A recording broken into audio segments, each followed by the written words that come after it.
Wow, nagkataon nga lang ba at di sinasadya ang post ni Paolo sa breakup ni na Kim at Sian?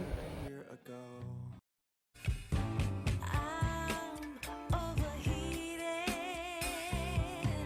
can hardly sleep at night, doing crazy dreaming. You're the reason why, hiding by the baby. Taong December 23, 2023 nang magdeklara ng end of love story si Kim Chu sa kanyang Instagram account sa naging hiwalayan nila ng ex-boyfriend na si Sian Lim. Ayon nga sa naging statement ni Kimi, end of a love story. It took me a while to say this until today. We owe our supporters the truth, but we also respect each other's time of healing in a relationship. Love is always a significant factor, but sometimes love is not enough. We shared more than a decade of love, each other's support system, and many beautiful memories. It was our mutual decision to transition our relationship into what we hope to be a lifelong friendship. We thank all our followers for their love and support. But now we ask you to appreciate our honesty and give us the privacy we need as we begin new chapters of our lives. To all our supporters, maraming salamat for all the love and understanding.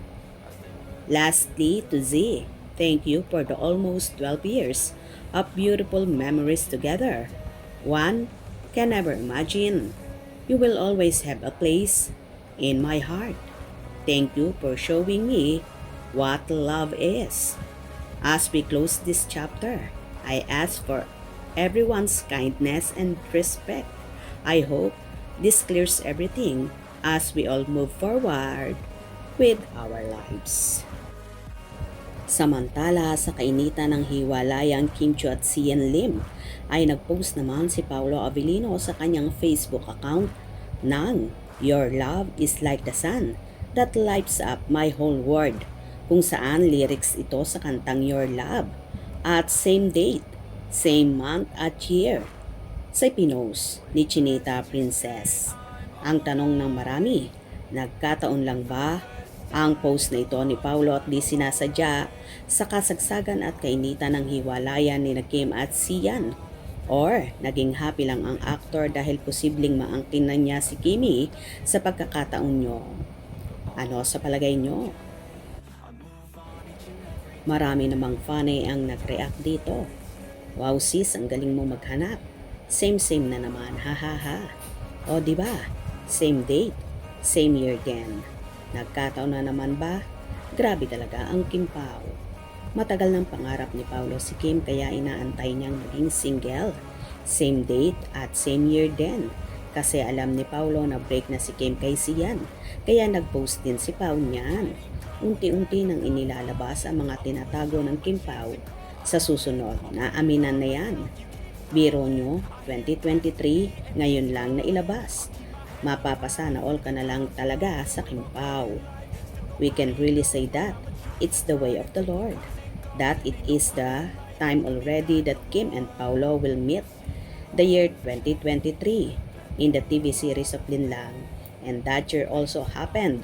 Also the ending of Sian Lim and Kim Chiu love story by the mid of 2023. But the confirmation was done December 23, 2023. And so that's the beginning of Paolo and Kim's story. Imagine 15 years of waiting. Sabi nga ni Paolo Avellino, it is worth it waiting for a girl you really love. God bless your plans, Paolo and Kim, for your forever love. The church wedding bells, sana the soonest. Grabing nagkataon talaga. Talagang silang dalawa ang itinadhana ni Lord, Kim Pao forever. Pinag-usapan na nila yan sa Milan pa, September 23. Pa, wala na sila ni Z. Official announcement na lang yang December 23, Before September 2023 pa, alam na rin ni Kim ang third party. Tanong mo kay Soko Darren Espanto. Sabi nga ni Paulo, tapos na siyang mag-research sa Google. Siguro lagi niyang sinisearch yung mga ganap kay Kim noon. At noon pa lang alam na niya na wala na sila Kim at Sian. Kaya grab na agad niya yung linlang para makatambal si Kim. And until now, consistent siya sa palaging kasama si Kim. I love them both. Ingat palagi Kim at Paulo. Distant talaga ang Kim Pao. Stay strong and keep love ignited every day. Don't let anyone ruin or break you down. O di ba kaloka? Nagkataon nga lang ba ang lahat or talagang sinadya ng pagkakataon dahil sila ang para sa isa't isa? Tama ba ako mga kakimpaw? Hope you enjoyed. Please subscribe for more info.